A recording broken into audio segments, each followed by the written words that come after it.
Thanksgiving. We went live. We are live. We're livers. No, we're not. I have no idea how many. So it's saying 0 people in. We'll see if this counter goes up here. We'll see if this. I did. So I made reference to my secret vacation.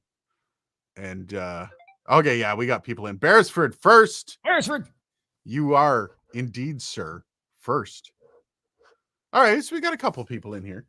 We'll just give a few seconds for people to. We got me. Say hey. I'm here. We got you me. In? I mean, I'm in the StreamYard chat. SR375. How's she going, buddy? Connect. State Road 375, I believe. Feeling better. Yes, actually. So from last week, a lot of how last week was is a lot of anxiety. I deal with a lot of anxiety, and I had a lot of shit on my plate. State Route. Sorry, State Route. So last Friday I was starting to feel sick, and I thought, like, usually when you're anxious and you're having a lot of stress, that's the perfect time to get sick. Also, when you're about to like go somewhere. Yep. Every single time, man, I'm about to go somewhere and my nose starts to run. I'm like, oh, you gotta be kidding me. Yeah, that's true. Yeah, it's one of those things. I will say, so we got 10 people in. I will say, I am not breaking any NDAs. For any lawyers that might be listening, I'm not. No, there's not going to be any anything, any trade secrets. That said, feel free to hammer him with all kinds of questions he can't answer. That is the goal. I will literally just skip over them probably at this point. Drown Aiden in questions he can't answer. I do have actually some stuff to talk about from this week though. That I'm so I would say about 98% of the last 3 days is under NDA. The 98% of what happened over the last, and I'm even including, there's some stuff in there that, like, I don't feel right to share because it's not just that it's under an NDA, but it's kind of like it was my experience, right? Like, I've got a couple selfies that I'm not even sharing. That's stuff that I'm holding on to it. Anxiety is my beast as well, drives me nuts. Yeah, I don't know, man. Social anxiety is mine. I don't come across as being a socially anxious person, but I am. Trade secrets, LOL. Yeah, no, it's not really trade secrets, but I just want to like clear the air just in case there's somebody that's thinking that I'm going to be like, as what do the kids say? Spilling the tea. Yeah, I was just going to say that. Tea. What I will say though, I do have some perspectives from this past week that I do know I can share, and some of the things that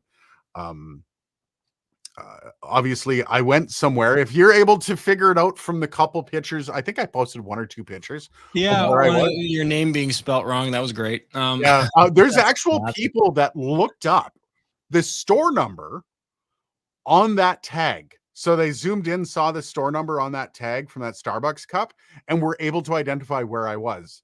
Man, you know you've hit the big time when people are going to like extreme efforts to figure out where you are. I mean, that's also kind of scary, but yeah, but it was the original Starbucks. I had to go there, right? Like, you have to check that out. They throw the cup still. Like, when you order the cup, they actually throw the cup. And it's a really cool experience. I got me a mocha. Nice. But I went there with kind of my own ideas of some things I wanted to figure out, and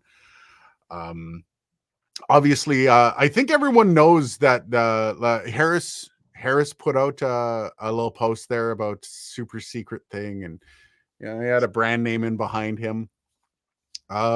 Is obviously Road, there's a bunch of super stuff. So I met up and I got to meet, one of the things I did get to do is I got to meet the guys at Mackie, everybody at Mackie, which was super cool. Some of these people that have always been behind an email shield that finally I got to like chat with. I really, oh God, super creepy pervy. Yeah, you know what?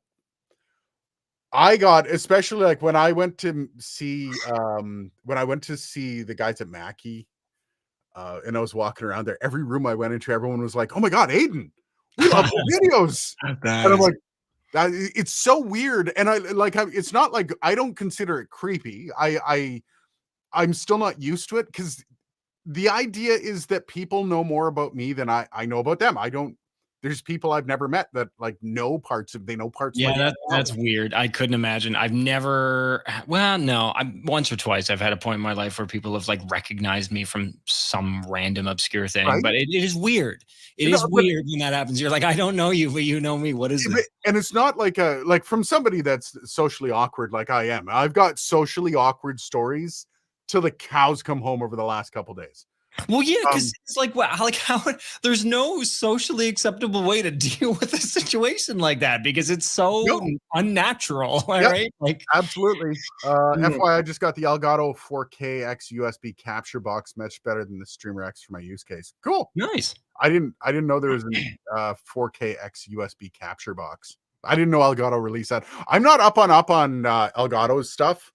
I think since I trashed the Wave DX, they definitely don't talk to me now. But yeah, I need to start. The problem is buying into the ecosystem to just review it and then put it on a shelf is a lot of money. So, Matt, hello, how's it Hala. going, Matt? Welcome to the stream. That's good. That is a guy from Oklahoma City. Is that actual Matt? Is that the guy that's actually watching this? Like, are we talking to a basketball player right now? Is that Matt from Oklahoma? Oklahoma? God. Oklahoma. That's a sobriety test, that one. I like a UK parasocial. Yeah. Ken McCone in the house. Howdy, boys. Hey, Cheers. Drink some Ken. Canada Dry. I actually drank some Canada Dry. Hey, I'm drinking, what am I drinking? I'm getting Canada Blackberry Ginger Ale. Oh, Matt's saying that's not him in the picture. Oh. Matt, you're like catfishing us, man. That's like me with my initials on YouTube. I don't actually look like my initials, FYI. Matt says that's Kevin Durant. I'm not a basketball fan. I don't dislike the sport, but I don't have enough room for more sports in my life. That's fair. I'm just saying. I don't have Anyway, enough room for sports in general. super old account, too lazy to change picture. Fair That's enough. fair. Yeah, that's fair. That's hilarious. The Blackberry is my favorite. Hey, buddy. Love you, Ken. So I got to meet everybody at Mackie, and that was really cool, and that was an experience in itself. So one of the things that I kind of went on this, I got an invite to go out and hang out and do business. And one of the things that I can say about a lot of companies, every company out there, you kind of have a preconceived notion of what the company's like. So if I say Behringer, everyone has a preconceived notion of who Behringer is and the type, Corporate. yeah, and the type of people that would work for them. Yeah. And that's every company. You bring up a company name, there's a preconceived notion in there. And I mean, since I started this channel way back when the pandemic happened and I broke one of my road PSA one of the springs went on it. Super weird, hasn't happened since, despite the hundreds of hours I've used these arms for. But just one just seemed to break. And so I called up Road and they're super like instantly, like, don't even bother about it. Don't worry, we'll send it to you. And they shipped it out super quick from a distributor. And since then, I've kind of championed this concept of who Road is being like this super kind of like always willing to be there if anything happens. If you have an issue, they're always there to work through it with you. And that was like me emailing Australia, right? Like I emailed Australia and they're like, don't worry about it. We sent one out and you're good to go. And every experience I've had from the company has been like that. So when I went and I got to meet some of the people from Road, that's kind of what I wanted to see. Is this the same kind of people? Because man, I've had some preconceived notions of companies from dealings with them, because I deal with companies quite a bit, and then you meet some of the people, you're like, oh, okay, all right, I get it, I get who you are. But it's one of those things where, you know, I kind of figured I knew what was going to happen when I met them, and I was blown away, man. I was going to say, would you say, you know, it's safe to say, without obviously giving too much away, that they exceeded your expectations? Oh, by a mile. So here's the greatest thing. Have you ever met somebody, Dylan? I know you've worked for radio in Canada for a while. You've met some of the higher ups in radio, right? Yep. Yep. So when you meet somebody that's a higher up, that's one of the executives of a company, this is how it usually goes. Correct me if I'm wrong. What'll happen is you'll see this flurry of suits. They'll pour out of a door, and you're standing there dumbstruck, right? You're just like, "Hi." That's you. And so what happens is the suits come up to you, and then somebody leans into the big suit and says, "This is so and so. He's your so and so." And he goes, the suit looks at you, goes, "Oh, hey, buddy, nice to meet you." Shakes your hand vigorously and says, "I love what you're doing here." And then you see this flurry of suits just go off like Batman.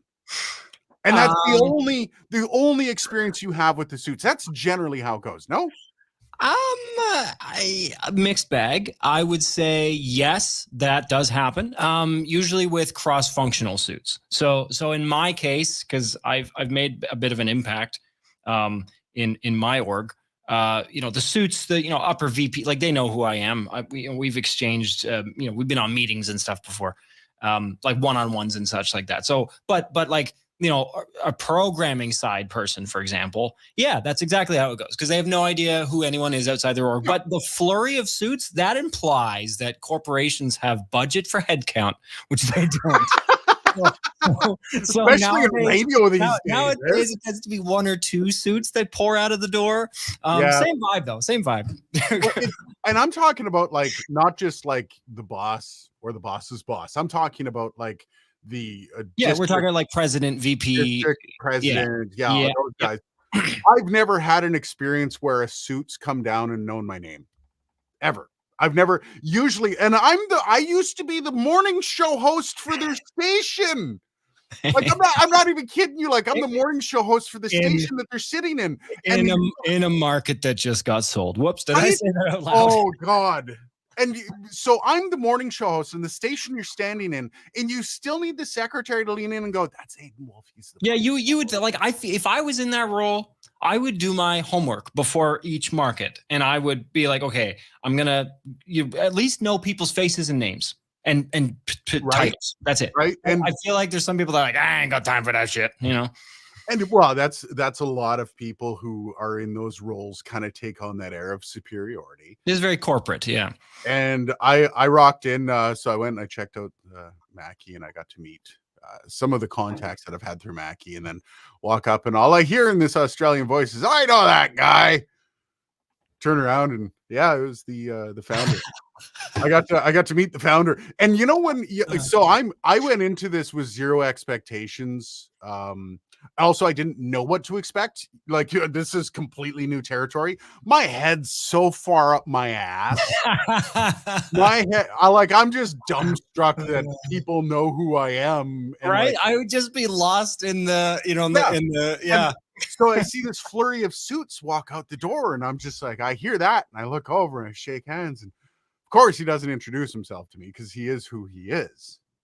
But my brain's sitting there going, "That's the founder, right?" That's I'm pretty sure. I feel like he would carry himself like that naturally. And so after 3 or 4 minutes of sitting there wondering, I would go, "Oh, no." And that's the thing, right? Like, this wasn't like, once again, go back to that flurry of suits, right? Yeah. This is the expectation you have of who that suit's going to be is completely shattered the minute you meet him. He's wildly approachable, fun. He's one of the crew, and that's something I learned while I was there. Is everybody refers to him as Peter. He's a great guy. Everyone knows him. Everyone's got anecdotes about the guy. He's not some guy that sits on a throne. And so actually, just to finish this thought off of how much of an idiot I am, I'm like, okay, so I got to make a complete ass out of myself at this point. So everyone's pouring out of the room, and we're going for lunch, and so you line up, you get the lunch on the plate, and I just walk over to the table. It's him and the CEO chatting, and I'm just like, just want to clarify. Okay, yeah, it is you. Okay, I'm just saying.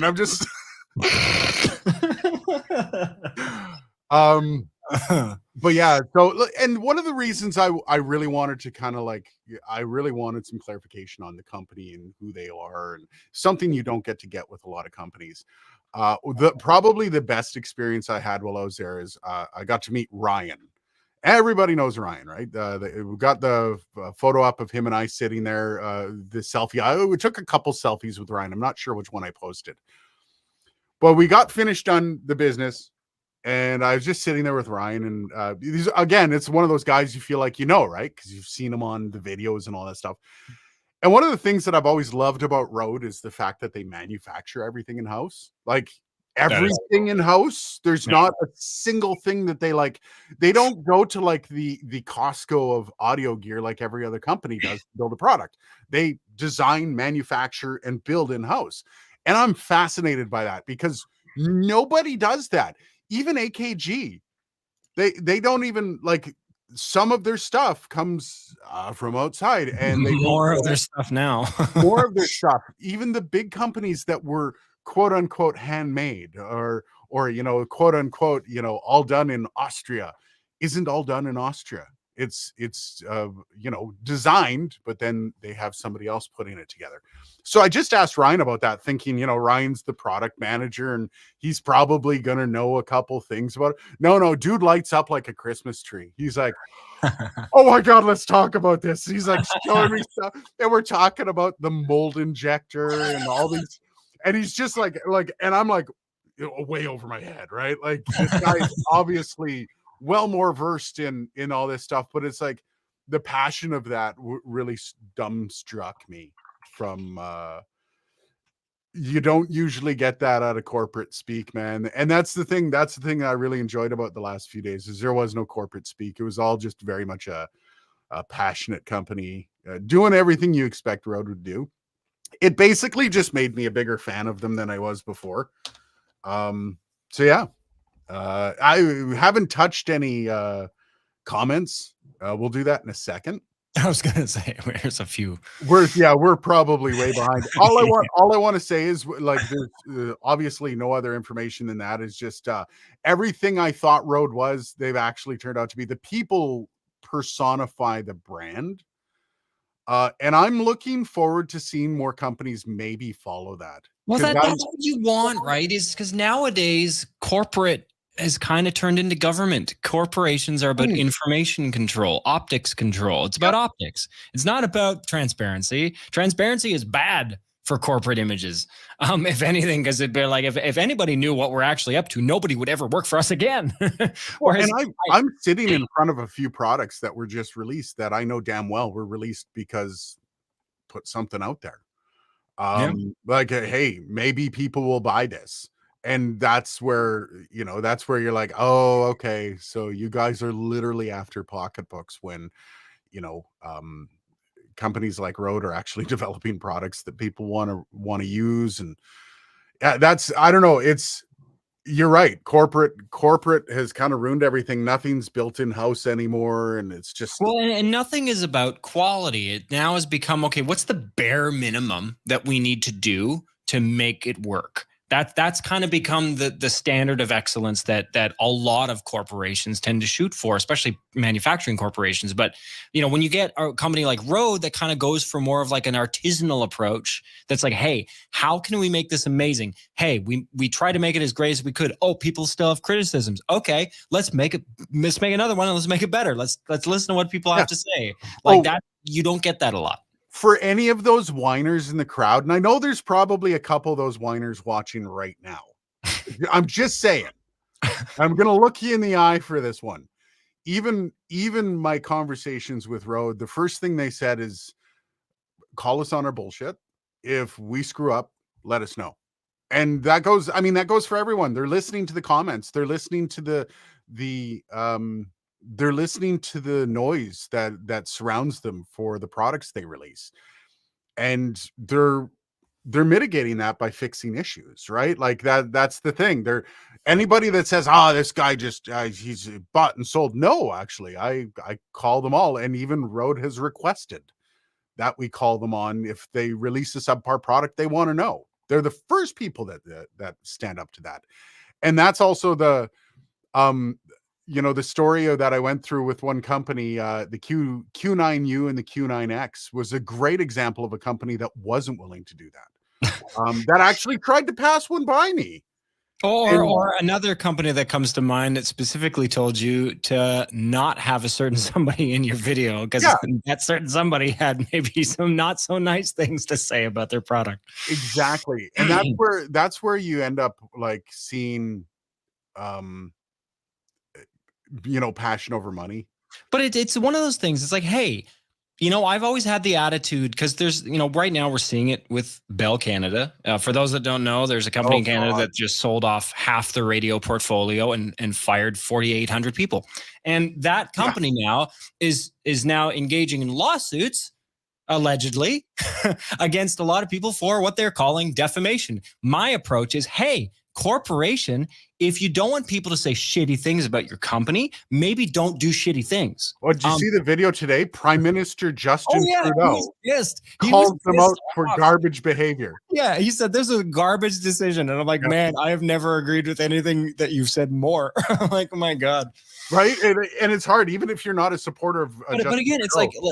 like companies that try to kind of censor you and be like, well, don't say bad things about us. It's like, well, then don't give me bad things to say then. Like that's that. Yeah. It's pretty simple.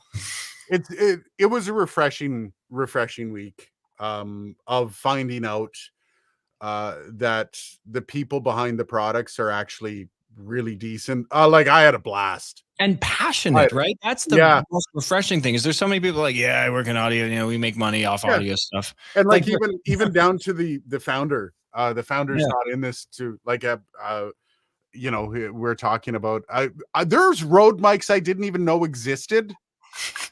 Which I mean, that's impressive. And no, I don't do deep dives on every company's Product roster. product roster, Yeah. but like Rode has ribbon mics. And like I was like, oh wait, I think I should have known that. But I'm also I'm not big into the ribbon mic market. Like I'm not like massive into like knowledge of all the ribbon mics that are out there. However, I'm like, I should have known that. And he's like, yeah, well, we don't sell many. And we didn't build it knowing that we were going to sell a lot. We're a mic company. That's what you do. You Yeah. build a microphone, even though it might not sell a lot. You see what happens, right? You try things. But it's also they built the ribbon mic in Australia. This is another one where they didn't order stuff in. They designed. And I was watching the video of them putting it together. They were cutting the diaphragm, the metal ribbon. They were cutting the ribbon. That is the worst. I've I've tried to do that, like a micron thick piece of carbon. Yeah. That's really annoying. I'm watching this video of them cutting the ribbon, and I'm like, how? So they did the research and development to make their own ribbon mic, knowing that it wasn't going to sell. Oh, and there's a lot of trial and error with that. Man. I've built a ribbon mic before, like from scratch with a manual filament. And I think I got before I got to one that I didn't accidentally destroy because they're so brittle. That's why you plug one into phantom power and that's it. It's done. Yeah, and that was the biggest thing about a company building a mic they knew wasn't going to sell, because that's what mic companies do. They build mics. That's cool. I love that response. That's a great response. That's any self-respecting mic company. Yeah, we should have a ribbon mic. And that's called research and development. Yeah. Like some of these companies that keep re-releasing the same regurgitated garbage over and over again should take a note out of that book and maybe, hey, because I have to say this, out of the companies in Rode's kind of price tier, in my opinion, I'm not being paid to say this, but like they have the most interesting lineup of products with really interesting combinations of features. Yeah. That in my opinion, I haven't seen any other company in that price tier. Like, yes, Wheatstone is doing that. Axia is doing that, but they're $10,000 product lines. Yeah. That's different. But with Rode, for what I consider a reasonable price point, you're getting a lot of value. In most of the products, their mics, their interfaces now, like that Rodecaster Duo that I've been mucking around with, that thing is, for the price they're asking for it, that thing's actually really cool. I love and this is the one thing, this was the clarity I required when I was hanging out and chatting with everybody I got to see. I always come back to the comments of like, it's overpriced. And I've gotten that a lot on the Duo. I've gotten a lot of comments of people on the Duo saying, "Oh, $500 is too much for that." And so I want a lot of people to understand, and this is like, I'm fascinated by the fact that they build everything in house. The reason I'm fascinated by that is because it's become almost economically unviable To do that. to do that in almost every country. Yep. It is not economically viable to create t-shirts in Canada. You can't, like, a t-shirt that was made in Canada might cost you $60, $70 for a decent t-shirt made in Canada. That's why most of your products that you buy at Walmart, at whatever, most stores were made across the ocean and shipped here because it's cheaper. And a lot of Yeah, we should specify it's cheaper for kind of shitty reasons, but it is cheaper. it 100%. But then you look at the manufacturing of electronic goods, where most microphone companies, actually, no, I'm sorry, I got to call this out. Every microphone company creates their gear based on the cheapest components they can get. Now, when companies go to build something, they go on to like the Costco of providers, right? Okay. Bangs. Say my name, Suit. I don't know who you are. Say my name, Suit Aiden. That's goddamn right. Bangs naughty bits. Hey, Bangs. Naughty How you doing, bits. brother? Appreciate the super chat. I do appreciate that. But could these companies go onto these Costco of electronics websites and they order in bulk for the amount of money they're willing to put in? And this is why when I get products that have bullshit that go along with them, Neat Mike's was one where they gave that little bee, and like, so that bee only costs them 47 cents.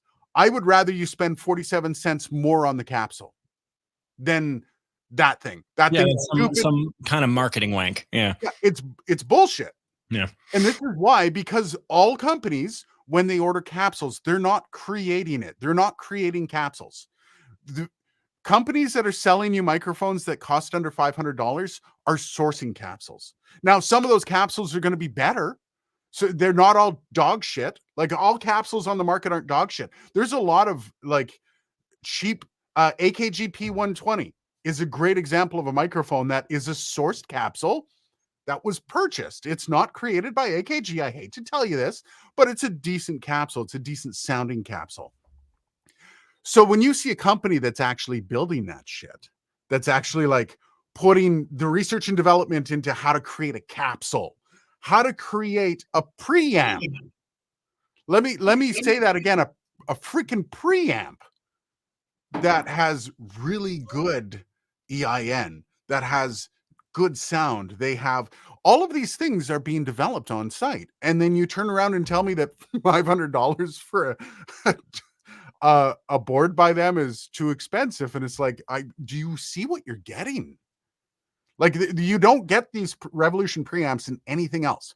They're not ordering Revolution preamps off a website to bring it in. Oh, by the way, they might also be on 3 other boards. Right? We're not even talking just because, yes, there is a huge consideration to the cost to manufacture that, onshore, right? Yeah. But also, when you build something yourself, research and development, right? This is an area where, so we do the Intel versus AMD comparison. One reason that AMD has actually succeeded over Intel in recent years is because they will outsource to the best bidder. Yep. Whereas Intel are hell-bent on figuring everything out themselves, even stuff they don't know how to do. And so sometimes that works out. But I think microprocessor architecture is very different than building a microphone. But there's money that go, like they talk about. I saw something that was like the amount of money it costs to manufacture an iPhone 14 is like $20. That's in terms of the actual components and the labor that goes into the making of it. But then why do you spend $2,000 to get the bloody thing? Well, research and development, right? Yep. These companies that build their own things have to figure out how to do that and how to do that in a way, like make these designs that actually work out. Not to mention, when you build your own stuff, you also need quality control, right? When you get a part delivered by a third-party company, they will QC it for you, generally speaking. So if you get a capsule from a third-party company, the capsule works. If it doesn't, you get your money back. But when you make your own capsule, you got to QC it yourself. SR is 375. Sorry. State what state no, it's not State Road. It's State Route 375. I got it. What is that symbol beside your name? I see. I'm just curious. I saw that. I'm like, I just noticed that too. What is that?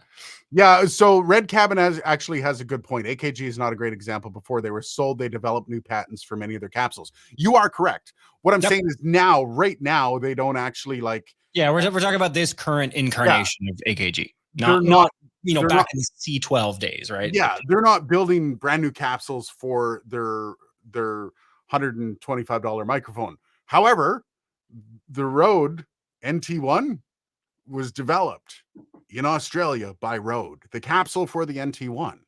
And that's the point. Now, that doesn't mean all other companies are dog shit. And that's the point of like, just because they order a capsule offline makes, they're garbage. No, that's not what it means. What it means is I'm fascinated by a company that actually has the cojones to put all of their development on site, where they're building everything from scratch. And you're still getting an NT1 that was developed on site that's constantly being tweaked and upgraded for, I think it's $150. Like that's their entry level microphone. Like, are you kidding me? Where you get made in Australia, right? Like that's crazy. Again, right? And that's once again, before anyone gets upset that I'm calling all other companies like AKG garbage. Not at all. The P120 is still one of my favorite microphones. However, but the supply chain is a little more complicated with AKG than it is for Rode.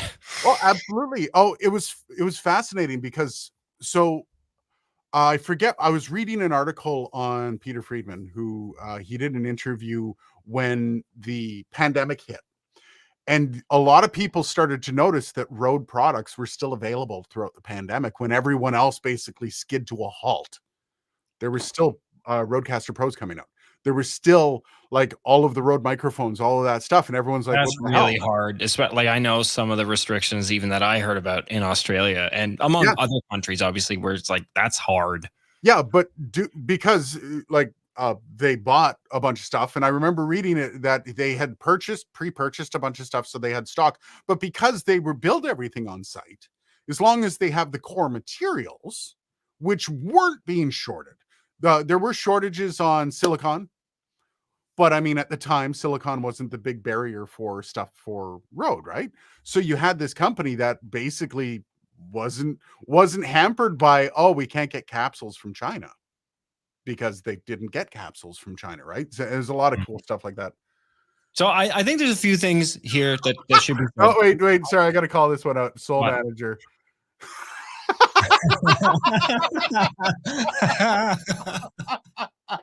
I have nothing to do with that. I move all responsibility over to I don't care. I will always use caps. Sorry, buddy. I don't know why you'd be annoyed by something like caps on a video. I don't know why, dude. Like, I don't know why this is something you feel the need to point out. They're just caps. It's just I mean, hey, everyone's entitled to an opinion. Yeah, absolutely. Like, I did read a thing at one point that said writing in all caps is supposedly a sign of mental illness. But I mean, I don't text people in all caps. Unless whole point, the industry I exist in is trying to stand out. Like, that's yeah. I love it. Good. Yeah. Good. Also, here's the thing. I appreciate everybody who, like, if you have creative constructive criticism for me. I actually, one of my favorite critiques I've gotten came from a guy way back in the day. He's like, dude, your lighting's too harsh. I remember this. I remember you telling me about this. Yeah. And he was like, this is what you need to do. You're like, you need to do this. And I was a fucking idiot. I had no idea what I was doing. I was putting lights on my face and we're good. And he's like, dude, you need to do this. You need to do that. And it's like, thank you. Like, I appreciate that.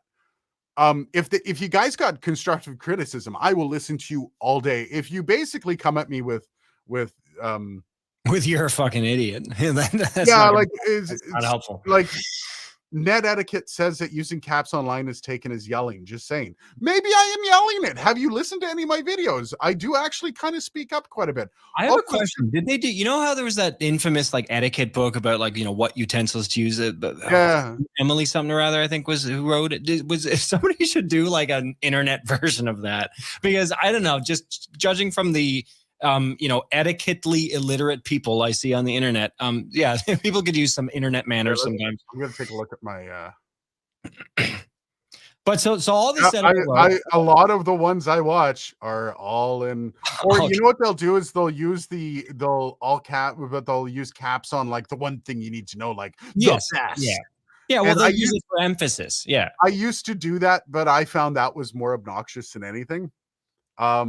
But then I also have like if you have 1.2 million views per video that come in, you can afford to do whatever the hell you want. When I'm still trying to stand out and I'm still trying to have people actually see my product, I'm going to use those things that do that. It's the same thing with people who are like, stop taking pictures with your mouth open, you idiot.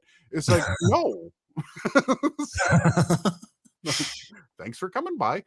Again, though, constructive criticism. I am always game for that. And I have actually, people have reached out to me say, hey man, there's actually people that are uncomfortable seeing somebody on a thumbnail going, right? If people are uncomfortable seeing that, okay, cool. okay. And I'll come up with other ideas, and I don't open my mouth on thumbnails anymore. But if you're just gonna like, don't do it, idiot, I'm probably gonna laugh and just not listen to you. No, you should release a video just to piss everybody off in like Hungarian notation with like the words all stuck together and like every second first letter capitalized. Yeah, that was was that SR that said that? It could be worse. Yeah. Oh my God. Like I like it. I like it. UK. It could be worse. Yeah. I don't like if you have a hard time. Anybody who's ever done computer programming knows that there's way worse ways to write things out there. SR375 says it's okay to use SR375 for shortness. I know. I just like to be accurate. Is it State Route 375? Is that what it is? Yeah, State Route 375. Oh, I didn't know that. Yeah, the more you know. Yeah. Old school caps are suitable replacement for bold when bold is not a formatting option. True. That is fair. Challenge accepted, dude. Challenge accepted. Too loud. I can just imagine you doing an ASMR video. All mouth noises all the time. I'm gonna take off my my Isotope RX. I mean, hey, you got all those microphones. You might as well put them. This is me eating a full pizza. Okay, you guys can watch. God. Oh, I'm sure I'll get views, man. With hot honey on it, just to get that extra like smush. Watch this chubby Canadian guy eat a Hawaiian pizza. Yeah, that's what everyone wants to do. Okay. I'm gonna back up here. I'm gonna get some comments. If I missed your comment, by the way, earlier while I was chatting about my experience this week, and you really want to reiterate something, you really want us to notice your comment, re-hit it down below and just like not down below, but hang on, Aiden. I think we need to quickly give a shout out to a viewer, an audience member who hasn't been mentioned yet. High Road. We know that they're fully going to be watching this video to see if you're adhering to your NDA. No, actually, I like to think they trust me enough. We kind of know that there's people watching anyway, but especially today. Yeah, absolutely. Well, I also know that there's, again, I walk through the offices and they're like, dude, we love your videos. That's really cool. So like, yeah, I know that there's members that watch and like, dude, where's your toque? It is with the rest of my outside in Canadian. And you want me to get it? Toque. Want me to get it? All right. That toque was sent to you from Rode. Any idea of whether or not people from Rode watch this stream or any of the videos? A couple weeks ago, Dylan was complaining that he didn't get a toque from Rode. And wait, exactly. They can't see the logo. We need to make sure they see the logo. Okay, honestly though, is that not the best Canadian winter toque? I'm not gonna lie, this is so comfortable, and I don't want to draw too much attention to the irony that an Australian company really knows how to make good toques. They have another beanie style toque that I wear. It was a kind of a yellow one. It just has a little road tag. No, this is my daily driver, man. Walking to work, like this thing, especially the fact that it actually like fits over my ears. That's awesome. I love this. And they were all fascinated with like the idea of how much snow I've got in my driveway while I was chatting with them. They're like, but you guys released one of the best toques ever. Like, I've never actually worn a toque in Canadian winter that is better than that. And like, I'm big-headed. I'm one of them big-headed folks, and it still fits me. So in case you guys are looking for it's so, you know, elasticy. Like this could fit anybody's head, I'm pretty sure. And it's warm as hell. Oh my God, yeah, it's quite comfortable. In fact, I think I'm just gonna leave it on for the rest of the stream now because it's nice. I like Dan Foss in the house. Thought I missed the start setting up new smart lights. Have reset Wi-Fi like 5 times. I've been there, done that. Yeah, that sucks. Damn, that's an old picture. Road support has been really good to me. Never any hassle. Yeah, I've like, that's the one thing I have like championed is their support structure. And it was funny because I met the Mackie IT guys. So the support section of Mackie, and the first thing I said to them is I've talked to all of you guys at least once, because whenever a product comes out, I don't actually talk about this in the video, is when a product comes out, if I have a problem with it, or even if I don't have a problem with it, I will call up the support just to see if they know what they're talking about, or if they can help me, or if they even bloody well answer the phone. Antelope. Yeah, I was just gonna say antelope. And that's one of the things, like, to me, that's part of the product. You buy a product and you expect, and I'm sorry, like a lot of the guys that have problems with products, the first thing I ask them in comments is, have you called them? No, I messaged them on Twitter and Facebook. Call the company. That's the basis for tech support with them. And I've had a lot of really good experiences. And if I don't talk about it in the video, that means it was good. The only time I bring it up is when a company really massively fails. And I've actually considered, I probably shouldn't say this on the live stream, but have you watched The Secret Shopper with LTT? Not yet, no. So Linus Tech Tips does this thing where they do a secret shopper where they get somebody on their staff to secretly order PCs from companies and then have a tech support issue and call in with tech support issues to see how well they do and to see whether or not they meet. And then they grade all the companies at the end. I think that would be a great idea. Yeah. For a concept. That would be really good. That has legs. I met several execs, and owners acquired one company I worked for. It was acquired by a megacorp. The head dude showed up to our office in ripped jeans and a t-shirt. Awesome. Those are usually the funnest bosses, though. Right? Those are the companies. Oh yeah, he re-ripped. Okay, one company I worked for was acquired. Okay, the head dude showed up. I like those bosses. I've had so many stuffy, starched out bosses. Bell Media was one of them. The guy that fired me, like I don't have any issue with him firing me. I wanted out of the job, but he was one of the stuffiest people. Like even his name is stuffy, kind of deal. My encounter with the CEO of a $1 billion company, I'm guessing, was weird. He came up to me, looked me up and down, and just walked away without saying. And when you just don't meet, they're like, how did we hire you? Yeah. They're like, what is it that you do? Are you your mailroom, right? Like, yeah. Steve, Kevin, or they walk up to you and they're like, hello, Kevin. Nice to meet you. Oh, I've had a few of those. It's super awkward. On Corp, I worked for an internal tool was noticed on a company-wide meeting, on the global company-wide meeting called Shazam. Not the tool you think it was. That was fun. Oh, dear God. Oh, Gear Junkie in the house. Sorry, I missed you, buddy. Tom said, just popped in, have to go out, watch the video tomorrow. This is your shout out, Tom, for your rewatch. Tom Watson. Cheers, buddy. Thanks for coming. Sneed, salute, gentlemen. Banana of the panel. Salute. Is that gentlemen of the panel. Okay, it looked like a banana. Okay, I need glasses, so don't mind me. Peace to the live chat. See, you know what I love about this too, because it's so flexible. It allows me to control the dimensions of my forehead. I kind of like that. When you got a 6-minute cab ride from your eyebrows to your hairline, yeah. Yeah. When you've got male pattern hair loss, it's really effective. That's amazing. If it's overpriced, don't buy it. This is one of those things. So what's overpriced? Yeah, I was gonna say that's such a subjective term. Audio gear is one of those things. Like for me, I consider, and this is a lot of people going to upset a lot of people. I consider the U87 AI to be overpriced for my needs. It is. It totally is. I could not. I've got one right behind me, but it totally is. It's completely justified, unjustified for my use case. It would be stupid to purchase it, but for other people, it's probably a justified purchase. It was sitting on the floor.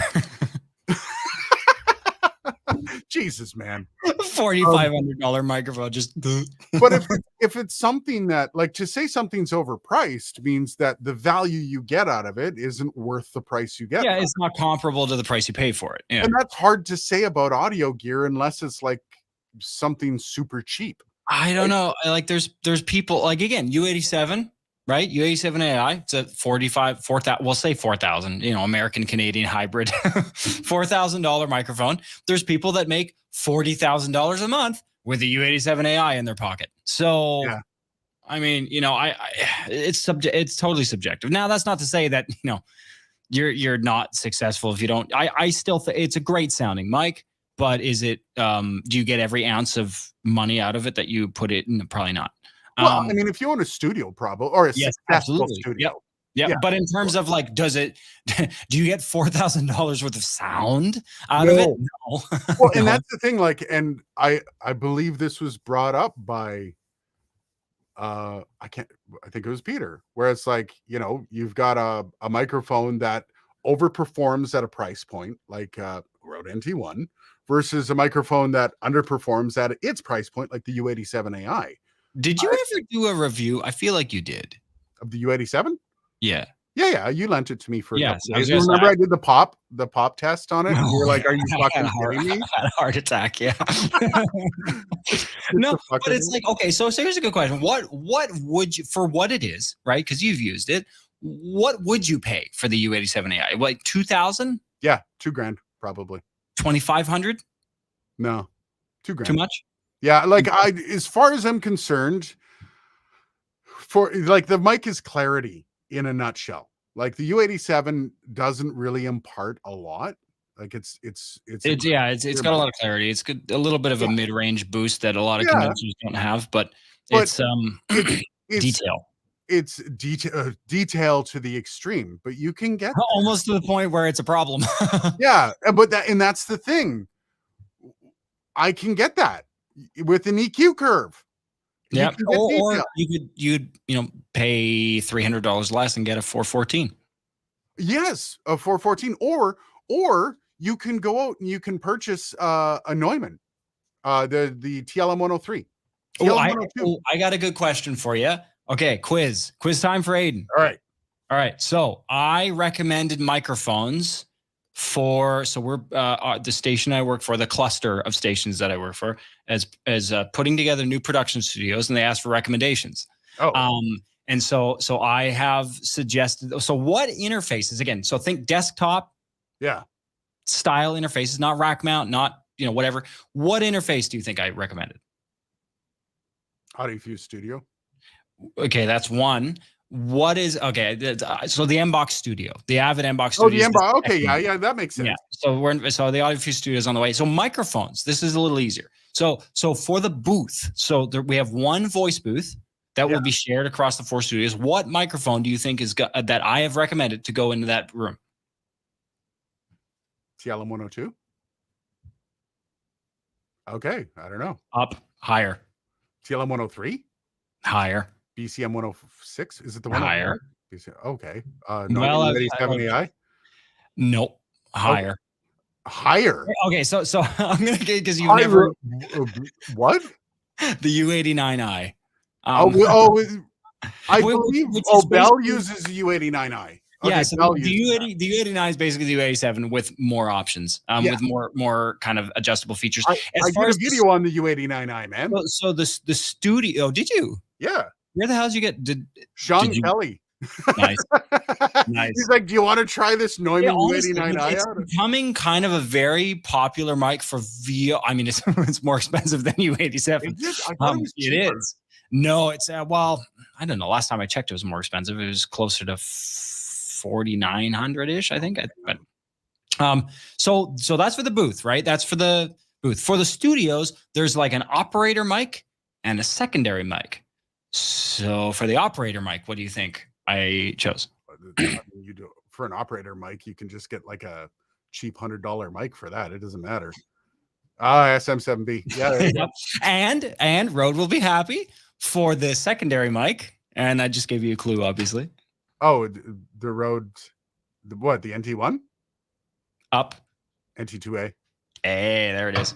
Nice. The NT2A is a brilliant mic, man. It is a brilliant mic, especially again, price point wise. Like it sounds great and it's very economical. Yep. Again, there's still people out there that would say the NT2A is overpriced, but I think you get substantial value for what you spend on that. So what's fascinating is when you're talking in terms of a radio station, it's super cheap for a radio station, like from a price perspective. Radio stations are used to buying this, yeah. right? Well, BCM 105s. They went out and they outfitted all their stations with BCM 105s, and then they're like, I get a Neumann U87 AI for the vocal booth, or and like they just throw. We've got $100,000 for microphones. Let's fill her up, boys. So the idea that the Rode NT2A would be in that equation is awesome, because it's dumb that you're spending that much money on microphones. I'm sorry. It's absolutely stupid. You have voiceover professionals working for Disney that use an NT1. It's true. A lot of spend the money on the talent. The technology will at the end of the day, you get a U89i and it's got a ton of detail, but if the details that you're picking up are bad, it's not going to sound good. The U89i I found was a little warmer. It actually has character to it rather than the it's not quite as much character as like the U67, which is like the tube variant of the U87, but it's like I wouldn't even say it's a happy medium. I'd say it's probably like a third of the way to the it's like has a third of the character of the U67 from the U87. Okay, Camrat Dennis says, am I the only one that thinks Peter Friedman should bring back the leather road jacket from the 90s? Peter Friedman. I would be game for that. I will rock a leather road jacket. I totally would, man. I've been lobbying for a good leather jacket. The one that I have has got tears out of it. Not enough companies are rocking the leather. It's true. Camrat Dennis, 2 in a row here, buddy. Oh wait, no, let's go first. I skipped over a couple big ones. SR375 High Road. The Rodecaster Pro 2 is essential Zoom hardware. Oh dear God. Essentially, I assume. Oh no. It is essential. For like Zoom new calls. I thought you're calling it like Zoom the company. No. Because Zoom just released the essential lineup, so that's where I was like, wait a second. That's where my brain went too. Yeah, like the H6 essential or something. Frugal Streamer. Hey fellas. Howdy. Hey, man. How's it going? Lower my outro volume. I don't know if is there an outro volume on this? I don't think I have that. You actually have control for outro volume as well, eh? It's you can control my outro volume a little bit as well. How? By turning down his volume. Yeah. If it's just the mix volume of this, I don't have any control over how the mix volume on this goes. I don't think so. I haven't dug into StreamYard that deeply. So I met several okay, we already went over that. Hey fellas. Okay, I missed the ones. Okay, so Gear Junkie, only Rode product I have is a video mic, eats a battery, but decent sound for a DSLR add-on. Got it used for $20. Damn. Nice. A little EQ and noise reduction goes a long way. Which video mic? They've got a bunch of them. Yeah, that's like a lot of their earlier lineup. Yeah, and like some of the best. I got the Rode Video Mic Go. It's the first ever one. It's still my scratch mic on my. So I use a scratch mic on my camera that I shoot videos with, and then I just sync up the audio with whatever microphone I'm reviewing or my overhead, whether it's the NTG3 or the MKH416. But yeah, that Video Mic Go has been going. I've only had to replace the cable. So that little quarter inch, not quarter inch, the 1/8 inch cable, I've replaced that once. That's it. 3.5 mil. Yeah. 3.5 mil. What isn't it, 1/8 of an inch, or is it 3.5 mil? Something like that. I often like 3.5 seems to be the standard, but some people say 1/8 inch. I started my voiceover career with Rode. I had a problem with my original NT2A way back. We're talking 2017, before this channel, like, anything. Refresh my memory. What the heck happened with that? So on cardioid mode, the for some reason it was something in the structure of the board. So in cardioid mode, it was the sensitivity went through the floor.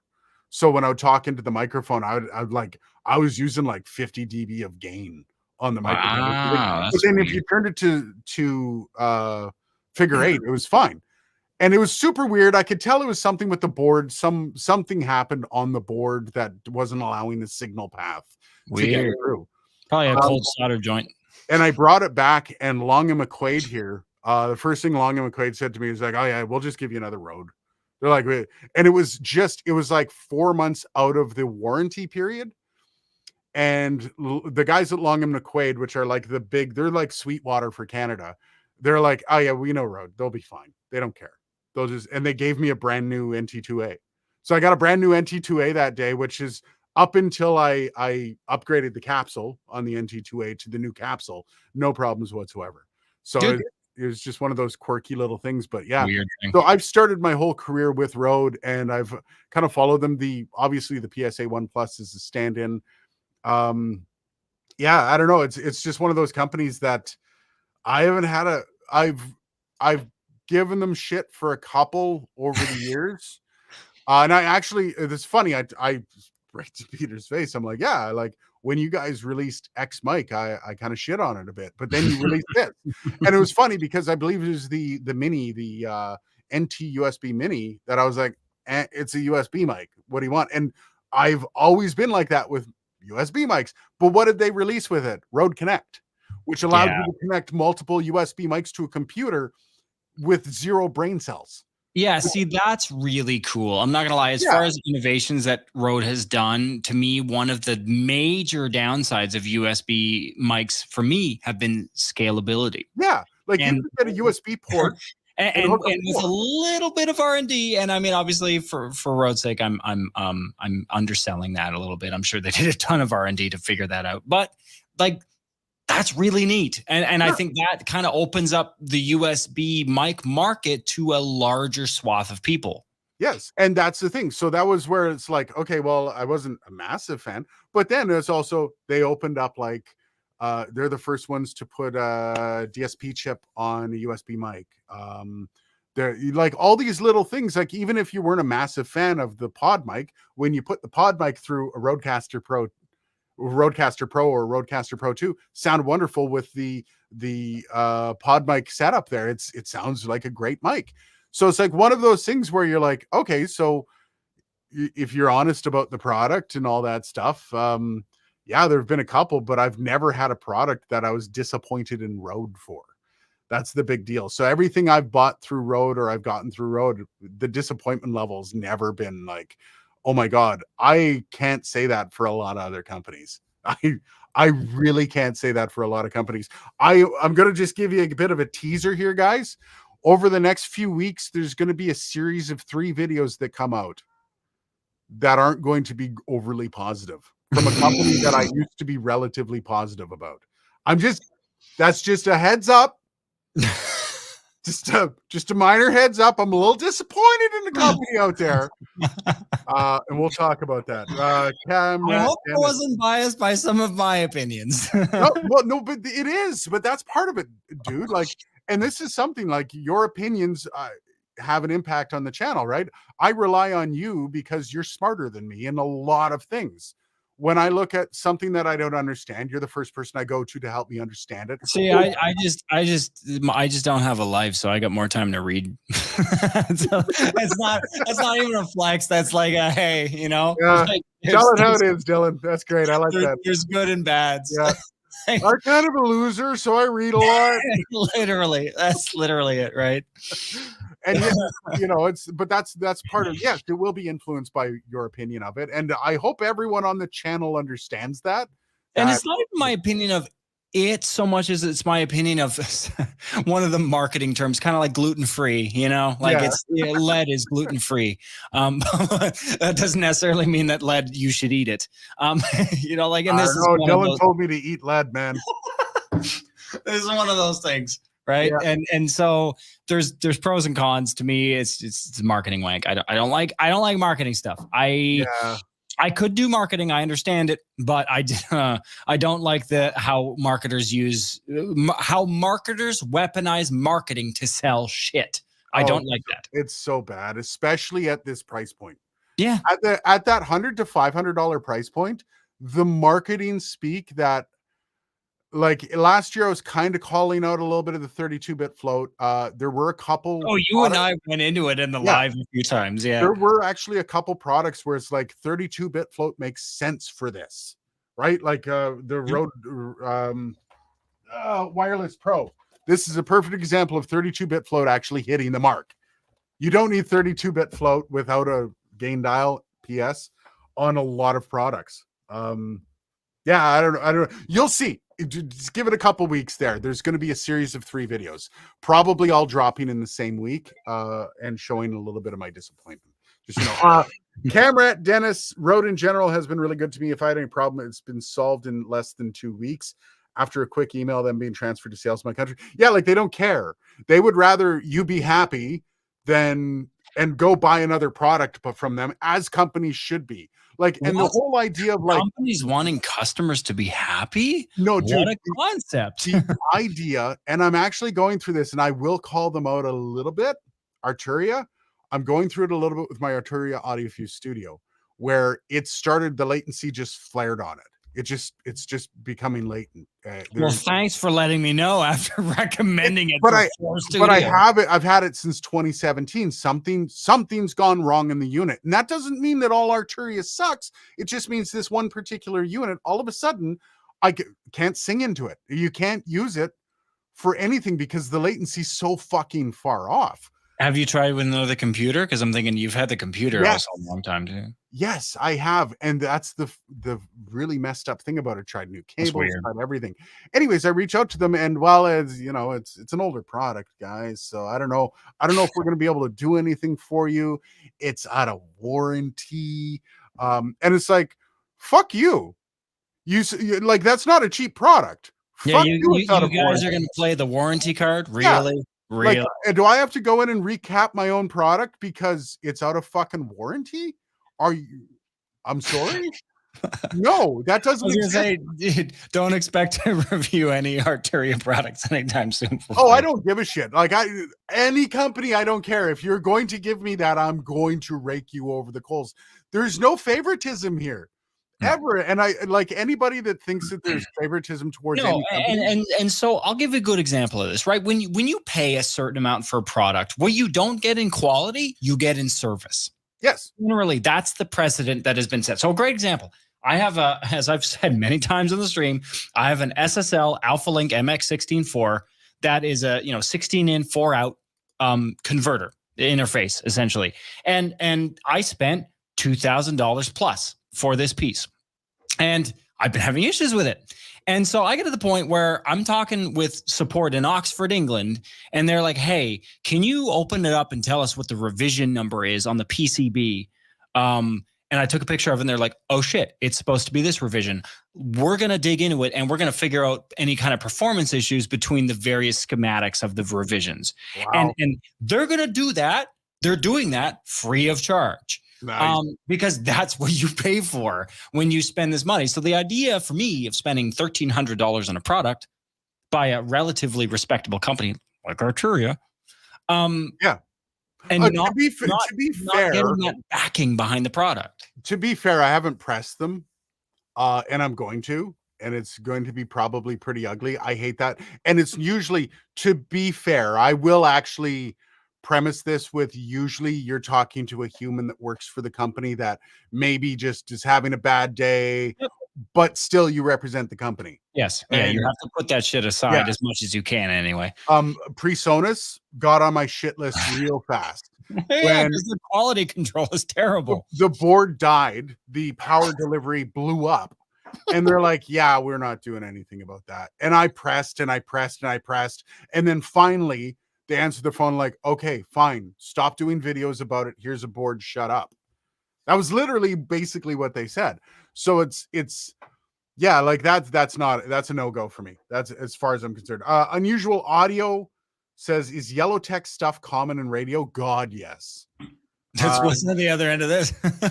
Yeah, exactly. I'm looking at the Puck 2. I don't know which one is the Puck 2, and it doesn't seem to have any competition that I can find. It's a 2x2 line. Well, see here, I would just love to point out the Mika, right? I push it up, it goes away. Yeah. Like, it's a, you know what? It's an overpriced arm, but it works well, I have to say. He says it's an interface, yellow. Ooh. I'm not saying anything about yellow tech. I don't know if I would buy an interface from Yellow Tech until you can see actual reviews on it. I was gonna say, I'll be honest, I didn't even know that Yellow Tech made interfaces. I've known them for infrastructure. I don't think they knew they made an interface until it came out. I would say until you actually get reviews on that stuff, it's the same thing when companies just boom, they're like, here's an interface. Most companies do one thing really well and not everything really well. So, and I'm not saying Yellow Tech it isn't awesome. What I'm saying is, until you see reviews that are actually biased and saying that's awesome. I love Yellow Tech. I've never had a bad, even the IXM. Do your product research, right? There's stuff by Neumann I wouldn't purchase. Yeah, right? Like that's companies have strong points and weak points. Just be familiar with that as much as you can, anyway. Yeah. Just got a Tascam US 1800 16 in 16 out converter. Sometimes Guitar Center does a solid. Sometimes I've never been to a Guitar Center. I think I need to go next time I'm in the US. I think I'm going to drop by a guitar. I'm kind of curious too. I'd love to go to like a Sweetwater too. I'd love to go to like this warehouse style audio building. Does Tascam still do decent converters? Like they've always been middle of the road. See, Tascam is tough because they used to be, you know, like a TIAC professional division, but then like back in the 80s, like Tascam tape machines were you could drop them down the stairs. Oh, they were the shit in the 80s, man. Yeah, they were awesome. like so Tascam is one of kind of like Mackie. Like I was just talking with an engineer about this like this week. Mackie recording mixers, not live mixers like the one beside me, but recording mixers from the 90s were amazing. Yeah, like we're talking the ones that had external power supplies. And I'm telling them that you still have the Mackie on your desk from the 90s. Did you tell them that? Yeah. What do they say? No, it's funny because there's just like understanding of like, yeah. Well, again, because they know, right? Like Mackie, no shit towards Mackie, but they've never been known for superb sound quality. But what they have been known for is robustness. They are the what Trainer is for amplifiers. They are kind of known to be that for mixers. And not horrible sound quality. I mean, it's you look at their boards at the price point.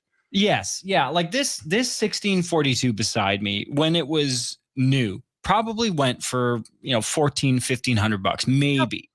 And given the fact it's lasted nearly 30 years and it still works and I haven't recapped it or cleaned it once. And this thing has been around. This thing hasn't sat in a studio. I've taken this to gigs. I've made money in concert venues on this thing. Like this thing has made its money's worth and continues to tick. I am going through it right now. Right. And Mackie, right? I can't knock it. In the pews, shout out for Motu. Bought a Motu M2 3.5 years ago. The USB-C port was acting up. Motu replaced it, and they could have just told me I was shit out of luck. Yeah, actually, that's awesome. That's good to hear. I don't know a lot about Motu or their service. I actually have never reviewed a Motu device. I've used a few Motu devices. Their high-end stuff is really great. Their low-end stuff is not. I've never, like, I can't even speak on it. I've never used a single Motu device. I tried to get them during the pandemic, but they were like fucking sold out everywhere. No, they could not keep them in stock. So Wild. we're gonna get going in a second here, guys, but I just want to get through a couple here. The US 1800 I got is really quiet up until the last 8th knob turn. No issues with Windows. Nice. Actually, yeah, that last 8th knob turn is most interfaces over the last 10 years. So something to know is most preamps, the way they're designed, is that last quote 1/8 turn is about 10% of your or more than that. I think it's like 20% of your preamp gain. All preamps, for the most part, you get that last little bit. Yep. That'll be like, boom, you'll get a huge boost. It's the way the mechanical thing is. Well, yeah, it's the way the pot is designed, or the rheostat is designed. Yep. Man, I spent a lot of money on Tascam, and then they started games that did not support interfaces. Oh, that sucks. Yikes. Why would I spend money only for them to not update drivers for a premium product? Where is it? They're still, and this is actually, right? Don't drop it. This is actually one of my biggest complaints right now. I'm actually kind of mad with them. This, I did a review on a little while back, is the Tascam Mini Studio Creator US42B. Okay, I reviewed this as the original podcast mixer. It's garbage, and no offense to them. It's like, it was a great attempt. I really wish they had done something with this, with actually like building it out or learning from their mistakes. They literally dropped it like a lead fart. They put this thing out and they just dropped it. Here's my issue with it. The drivers haven't been updated since I think a year after this thing was released. They're still selling this. This is still being sold. It doesn't work with Windows 10. Like, you don't get the multi-track capabilities. Do not work with this unit. And they are still selling it with drivers that haven't been updated since. So since this was released, we've had 3 revisions of Windows. Windows 7 was still a thing. Windows 7 was still operational when this thing was released. And they haven't released drivers. And I'm a stickler for drivers, guys. Get your drivers right. If you're going to sell a product with drivers that don't work, I have been hammered by several people that have bought this on sale and have been like, what the fuck's wrong with this thing? And it's because it works on Rode, or it works on Mac. Sorry. You plug it into a Mac and it just works, right? But the problem is most people aren't plugging the bloody thing into a Mac. Damn it. Anyways. Sorry, that was my little Tascam rant. I'm sorry. I'm using, I'm not getting many Tascam stuff anymore either, eh? I don't know. I'll buy it outright. I'm using an Art 2 Octo 8-channel preamp into Behringer compressors into the Tascam. Yeah, see, what I will say, and I got a lot of experience with ART. That was one of the first companies I ever started investing any money in. ART's designs are good. Yeah. Their QC is atrocious. They're like PreSonus. PreSonus products are amazing when they work. Yeah. And this is it, right? When you spend cheaper, sometimes companies will not skimp out on the R&D, but they will skimp out on the manufacturing process in the form of quality control. Yeah. And so with ART, every ART product I've come across has failed within 1 to 2 years. One reason or another. Now, failure, sometimes that's not catastrophic, but like a knob starts to get a little bit, or a LED stops working, or just weird little shit. Yeah. But I kind of refuse to invest in any active ART component because they have such a high failure rate. That's interesting. I've looked at buying their dual compressor, compressor. I've got it. I've got it. And I'll be honest, it's one of the only ART products I've ever bought that still works. It's one of those, like, do I need it? I don't. No, you don't. I just no, you don't. All right, last one, Unusual Audio. Thank you for that. Thank you to everybody coming out for the stream, by the way. I appreciate that. Sorry, I can't be more forthcoming, but I mean, I wouldn't break the trust of some friends, and there's people's livelihoods on the line with that kind of stuff. So that's why I would never. But it was also like really cool to see a company like that find out that they're actually decent people like that. So I appreciate y'all coming out and listening to me complain and bitch and moan about everybody else. Mackie Support helped me out with software problem on a 10-year about everybody else. That's good. Yeah. That's good to hear. Mackie, I'll actually give some of their products I'll check some of their products out, even the low end stuff, despite Dylan saying their shit. I've got one that I can give to you to try out, the Audio Express interface. Yeah. Have you tried the M2 though? Because that's the one that everybody's on. When everyone talks about Motu, it's just the M2 or the M4, I think it was. Those are the only ones everyone's like. No, I can't. I back in the day, I tried some of their PCI systems. They're like PCI Express cards and dongle boxes. But O2 M2, I'm gonna look that up. Yeah, it's up there. Anyways, guys, thanks for coming out for the live stream. I appreciate it. We will be back next week. Have yourself a great weekend. Cheers, guys. Cheers.